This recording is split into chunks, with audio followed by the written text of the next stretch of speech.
नमस्कार। आप सबका हमारे चैनल ज्ञान द ट्रेजर पर स्वागत है।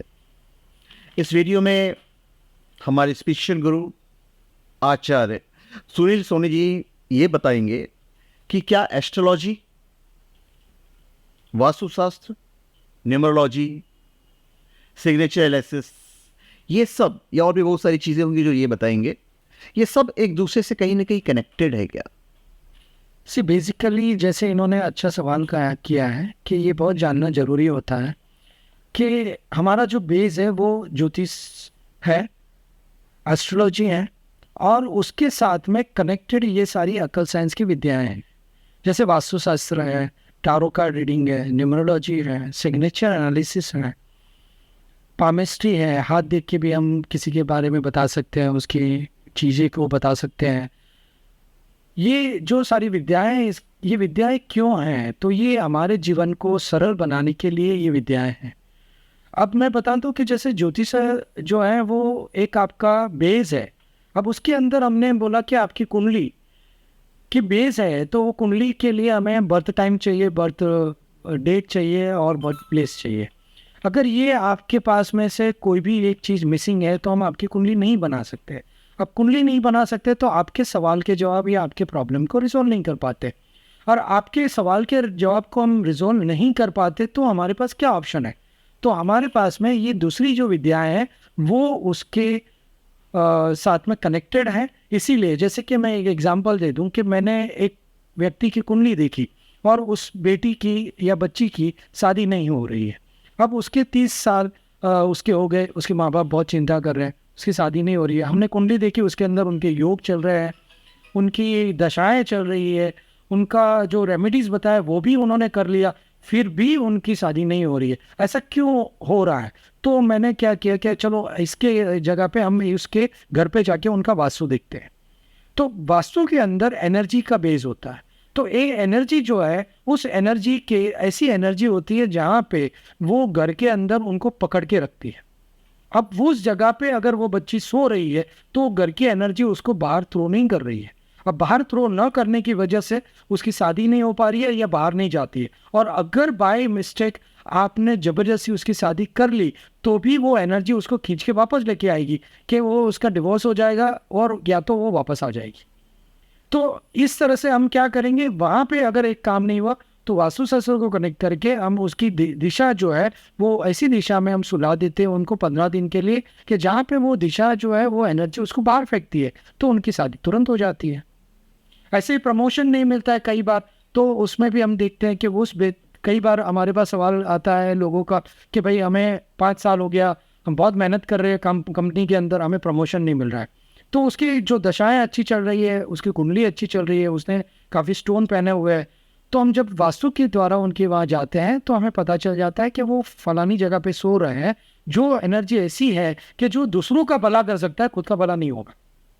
तो उस समय पे वो उसकी दिशा हम सुलाने की चेंज कर देते हैं। इतनी सी छोटी सी बात अगर हम कर लेते हैं तो वो आदमी का प्रमोशन मिल जाता है उसको, क्योंकि उसकी दशा और सब कुछ तो सही चल रहा है। तो उसके अंदर उसको थोड़ा सा ये चेंजेस जो है वास्तु के हिसाब से वो उसको प्रमोशन दिला देगा। तो इस तरह से हाँ, वास्तु एस्ट्रोलॉजी कनेक्टेड है। इसी तरह आप सिग्नेचर में चले जाएं, सिग्नेचर किया तो वो भी एस्ट्रोलॉजी से कनेक्टेड है, क्योंकि आप खुद एस्ट्रोलॉजी के अंदर जो 12 भाव रहते हैं उसके अंदर 1, 3 और 9 ये जो हाउस है वो हाउस हमारे सिग्नेचर के लिए रिफ्लेक्ट करते हैं। और जो 1, 3, 9 जो हाउस है वो अगर एस्ट्रोलॉजिकली आप बात करते हैं तो उसके अंदर क्या है, तो पहला हाउस जो है वो आपकी खुद को रिफ्लेक्ट करता है, आपके देह को, आपकी जो कैरेक्टर है उसको रिफ्लेक्ट करता है। 3 जो है वो आपके कॉन्शियस माइंड को रिफ्लेक्ट करता है। 9 जो है वो आपके लक को डिफाइन करता है, भाग्य को डिफाइन करता है, जिसको भाग्य भाव बोलते हैं।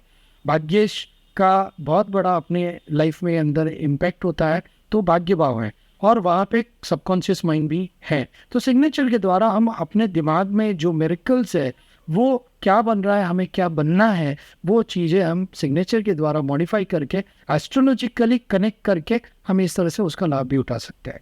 पामिस्ट्री की अगर बात करते हैं तो उसके अंदर हम हाथ के द्वारा, अभी जैसे आप कुंडली देखते हैं कई लोग, तो कुंडली में गोचर उसकी दशा महादशा के द्वारा हम उसके टाइम पीरियड या उसकी जो भी घटनाएं बनने वाली वो बता सकते हैं। वैसे ही हाथ के द्वारा भी बताते हैं। अब हाथ के अंदर कैसा होता है कि आपके हाथ के अंदर कुछ रेखा है जो है वो 3 से 4 जो रेखा है वो फिक्स होती है, जन्म के साथ में वो फिक्स रेखा होती है, लेकिन बाकी की रेखा है अपने अपने समय के द्वारा वो चेंज होती है या बनती है या मिट जाती है। जब ये बनती है मिट जाती है वो आपके विंशोत्तरी दशा या महादशा जो एस्ट्रोलॉजी के लिए हम देखते हैं उसके द्वारा वो चीज़ें बनती है। और इसी से जवाब हम जब पामिस्ट्री में देते हैं, अगर हम मैं कुंडली निकाल के देखो तो उसमें भी वो दशाएं दिखेगी। तो घटना कैसे बनने वाली है, किस टाइम पीरियड है, वो हम पामिस्ट्री के द्वारा भी देख सकते हैं। फेस रीडिंग के लिए फेस रीडिंग के बाद द्वारा भी हम कई चीज़ें बता सकते हैं किसी के बारे में, उसके भाग्य के बारे में, उसके बारे में बता सकते हैं। लेकिन आजकल हम फेस रीडिंग को इतना इम्पोर्टेंस क्यों नहीं दे पा रहे हैं? क्योंकि आजकल जो फेस है वो एक्चुअली हमें देखने को नहीं मिलता है, क्योंकि वो मॉडिफाइड रहता है। कई बार आप देखा होगा आनंद जी के बहुत मॉडिफिकेशन चलता है, नाक चेंज कर दिया या होठ चेंज कर दिए या आईब्रोज उन्होंने बड़ा बना दिया या उसके बीच में गैप बढ़ा दिया, ये चौड़ाई कर दी। तो ये जो सारी चीज़ें हैं वो मैनिपुलेटेड हो जाने की वजह से हम उसको एक्यूरेटली हम नहीं बता पा रहे। लेकिन हम जो बताना चाहे, अगर समझो उन्हें एक फ़ोटो निकाल लिया, फ़ोटो के द्वारा हम काफ़ी चीज़ें बताते हैं जिसमें कोई नेगेटिविटी लगी है उनको, कुछ ब्लैक मैजिक हो गया या कुछ भी उनके अंदर प्रॉब्लम्स आ रहे हैं, तो हम कुछ तो गाइडलाइन उनको दे पा रहे हैं।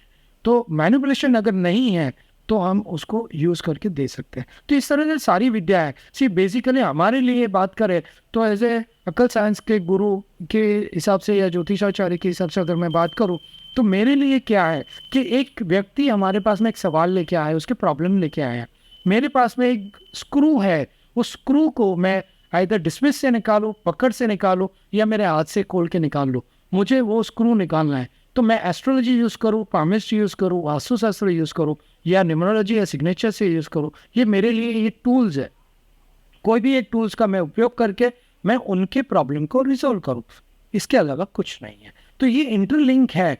आप जब भी एस्ट्रोलॉजी अगर हमसे सीखते हैं या कोई विद्या सीखते हैं तो उसके अंदर हम बताते हैं कि इससे कैसे उसको रीडिंग करते हैं, और हम कोई भी विद्या का उपयोग करते हैं। अगर सिग्नेचर से मैंने कोई प्रॉब्लम सॉल्व किया तो मैं उसकी कुंडली के साथ मैच करता हूँ। तो ये हमारा रिसर्च बेस होता है और हमारे सारे स्टूडेंट इसको रिसर्च करके उसको काम करते हैं। ऐसा नहीं कि कुछ भी बोल दिया है, तो कोई भी चीज़ हमारे बेस जो है, जो ज्योतिष है, वो उसको लिंक करता ही। तो धन्यवाद, आप सबका हमारे चैनल पे स्वागत है और अगले वीडियो का इंतज़ार कीजिए। अगले वीडियो में आचार्य जी ये बताएंगे कि हम अपनी कुंडली को फॉलो करें या अपने मूलांक को, या ये भी कहीं ना कहीं कनेक्टेड है। तो चलिए आप अगले वीडियो का इंतज़ार कीजिए, हम बहुत जल्द मिलते हैं।